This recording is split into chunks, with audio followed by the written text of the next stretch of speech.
What's up, guys? So I invested in a very sexy development deal 5 years ago. I mean, I'm talking the cream of the crop, high rise, anchored by an amazing luxury retail brand.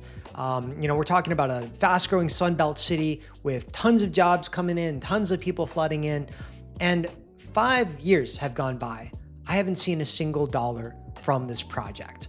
Now, I could have taken that same money and plugged it into a kind of a boring private credit fund, let's say doing 10%. And my bank account would be about $50,000 heavier than it is today. Now, that doesn't necessarily mean that this development deal was a bad one or anything, but it means that the deal maybe wasn't right for me. And that lesson is what I want to get into today, because a lot of us are optimizing our wealth for the wrong things, the things that we actually may not know that we're going towards, or we're reacting to deal flow that we're getting, but it's not necessarily aligned with our goals. And the lesson behind that might actually be worth more than you could lose on a deal or in a market crash. So let's get right into it. So I talk with founders and investors constantly. I mean, executives, people who are leading companies, building from the ground up, heavily venture-backed founders, really people with real businesses, with real stakes on the line, and that are building and deploying real wealth. And there's the same pattern that I keep seeing in conversation after conversation. They know what they're looking for in the conversation. They'll say something like, I want passive income, or I want to compound my equity, or, I'm tired of giving so much away to the IRS and I want to be smart about my taxes. These are very clear and specific goals. And then I will see them go and invest in something that completely contradicts everything that we had talked about.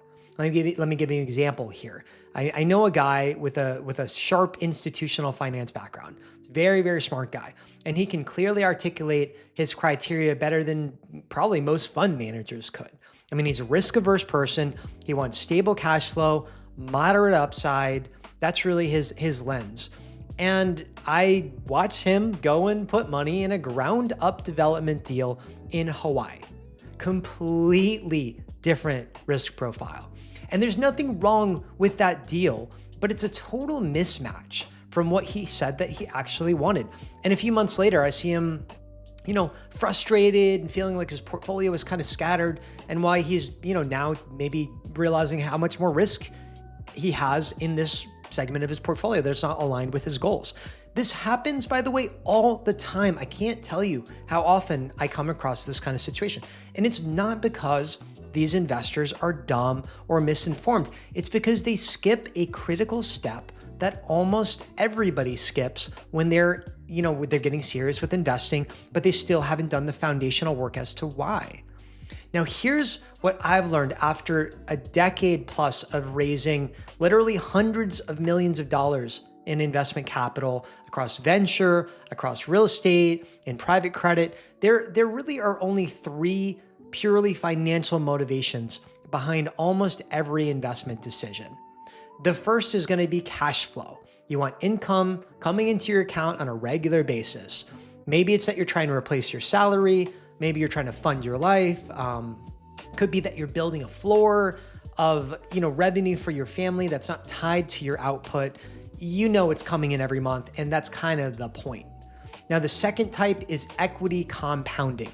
You're playing the long game. You're trading time and liquidity usually for a bigger number on the back end. And you don't necessarily need that income today. You want that multiple later on. That's what the key driver is. And the last is really tax efficiency. You hate writing checks to the IRS more than you hate risk, let's say. And you're drawn to strategies that amplify tax benefit. Things like, bonus depreciation and cost segregations, opportunity zones, 1031 exchanges. You basically want to keep more of what you've made. Those are the three types of people. And, of course, you can be blended across these strategies, but I tend to see that about 90% of people are dominant into at least one of them. And most investors can even name it. They'll tell you that they're after cash flow or growth or tax savings, but knowing their preference and knowing why they have it are like two totally different things. Like what are you actually building towards if you're a cash flow dominant investor as opposed to an equity dominant one? What does life look like when the deployment has been made, when the money's actually doing its job? Those are key questions. Without that answer, the preference of, when a shiny deal shows up, it's going to be really hard to determine whether it's right for you or not, whether you actually give it the time that it merits because it's going to fit your goals or not. And this is where the disconnect happens, because you think you know what you want, but you haven't stress tested it against what you actually are trying to build. And without that, it's really hard to evaluate anything super clearly. So back to that example, a development deal could be great for an equity compounder, but think about it. You have raw land. You might not have anything on there for 3 or 4 years. How are you going to get any cash flow on it? So it would be a terrible fit for somebody who says, I want passive income as my primary strategy. Whereas, a stabilized apartment or a mobile home park in the Midwest kicking out 6, 8, 10% distributions, that's not like a giant equity play, but it's exactly the cash flow profile that those kinds of investors could want. So the deal is not the problem. It's the alignment. It's the why behind the deal and making sure that that exists and it's very clear. That's the area that we all need to really dig into and know why. One misaligned deal is not going to, hurt you necessarily. I mean, you'll probably learn from it like I did. But if you've set up your whole portfolio to be kind of all around contradictory bets that are quietly making your life kind of further away from your ultimate vision of success, your ultimate why, it's your portfolio isn't working at the leverage, at the strength that you want it to, right? And what will end up likely happening is you'll have complexity or illiquidity or, no path to what you kind of ultimately want, which might stop you from investing or slow you from investing, or at the bare minimum, take a lot longer for you to get to that aspirational point of what it is you want. Now, leverage does accelerate you towards these goals, but if your judgment on what you're solving for is off to begin with, it can get you faster to the wrong destination, right? So I think it's really important that we know our why behind why we want cash flow or why we want tax efficiency, why we want equity compounding as paramount before these deals start landing in our inbox and we feel pressured or FOMO to do anything about it.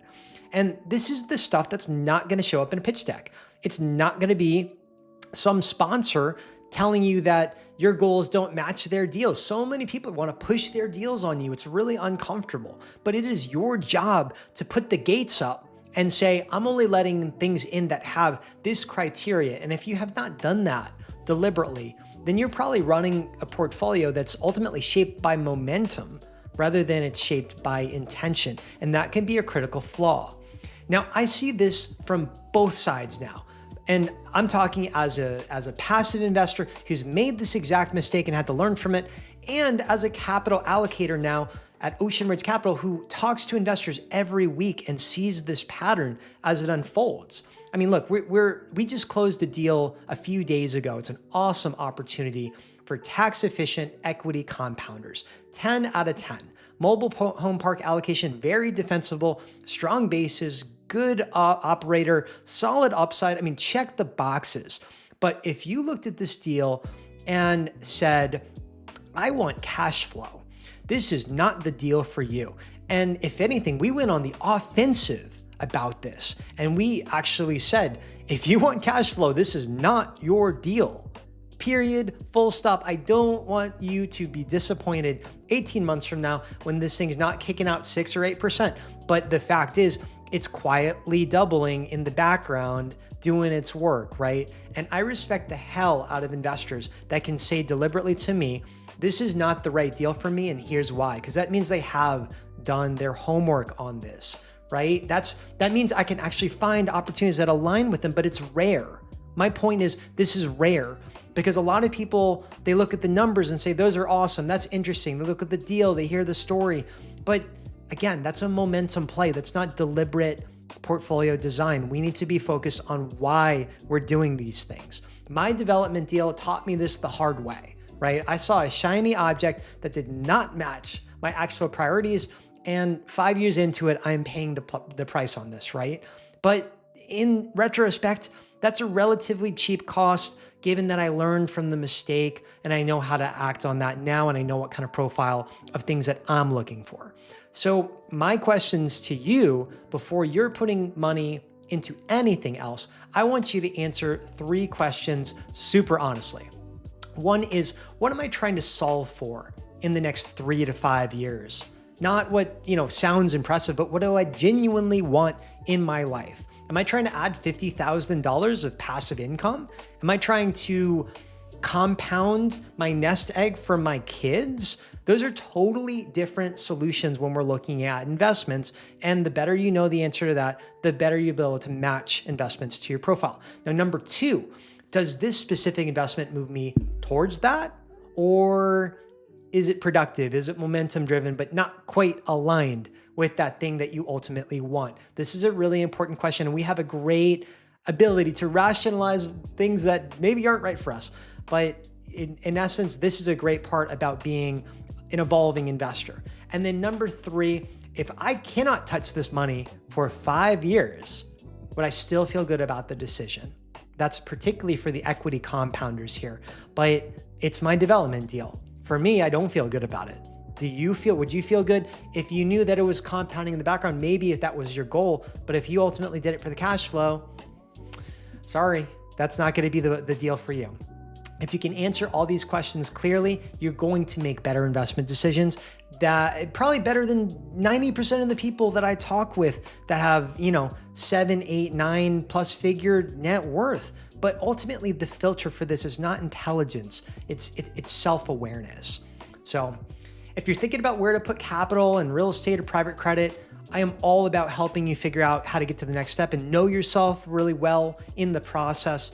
We put together a quiz at www.oceanridgecap.com/quiz. I'll put the link in the bio, but this will help you understand which of the 7 total profiles we've identified you likely are most biased towards and what is going to help you get to your goals quicker. If you find some value in that, love to talk with you more and happy to help however we can. Until next time.